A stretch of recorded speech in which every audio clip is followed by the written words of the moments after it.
This isn't going to be particularly long because it's still kind of a sore subject for me. But today I'm going to have a little chat about how not to cope with being trans. And as other videos are probably going to say, a way that is common for lots of people is self harm. And that is something that I also did back in the day. And by back in the day, I mean like a year ago. Um, I had always had different ways of self harming, but at the beginning, it was hitting my head against things, and then oddly enough, I was like, I thought I should stop doing that because it's bad for me, so I should start cutting instead. No logic there. Um, so I cut for about a year, and I have stopped.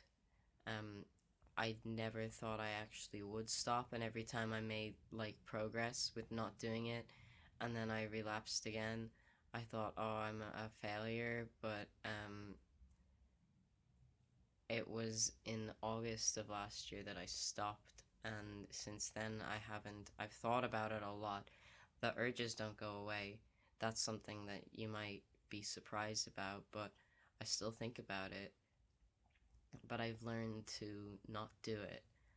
And my secret, there wasn't really one. It's just like, it's just a process, you know? You gotta pick yourself up after you're knocked down. And I think how not to cope with being trans, absolutely one of those things would be self harm. Don't start.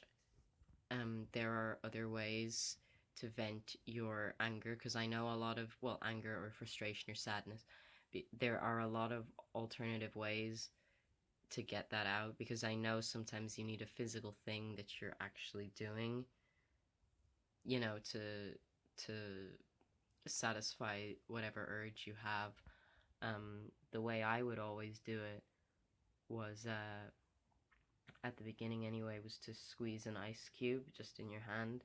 It hurts, and it you're doing something. Other times I would take a red pen or a red marker, and I would draw um lines on myself that looked like blood, but obviously it's not. It's just marker, But it's the same kind of desired effect. Um, Lastly, anybody who thinks self harm is an attention ploy or kind of a sign that, like, anybody who thinks that someone who self harms is doing it for attention or doing it to fake, cut them out of your life because they are not trustworthy people. Do not trust somebody who says that people self harm solely to get attention. It it shows a great level of kind of selfishness within the person. Um, if that person themselves has gone through self harm, make sure to ask their reasoning. But self harm is not a kind of attention seeking thing. It's well, I suppose it is, but it's not kind of a pay attention to me kind of thing. It's a, I genuinely need help. But usually people aren't seeking attention. They don't want anybody to know about it. It's just their coping mechanism.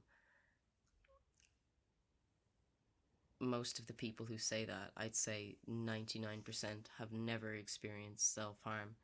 And the 1% who do probably have reasons that you can ask them about. Well, maybe they wouldn't want to talk about it either, so don't breach the subject if you're not 100% sure if they're willing to talk about it. I don't really know what I'm saying. I just think that you shouldn't self harm. And if you're considering it, not ever doing it is even better sometimes because if you haven't done it in the first place, you don't kind of get the sort of familiar self-harm urges that I'm sure everybody else who's struggled with it can relate to. Um, that's it for me. That's the most I can do. I hope you found this in some way coherent. Um, and you can sort of see a mustache shadow, so that's always a good thing.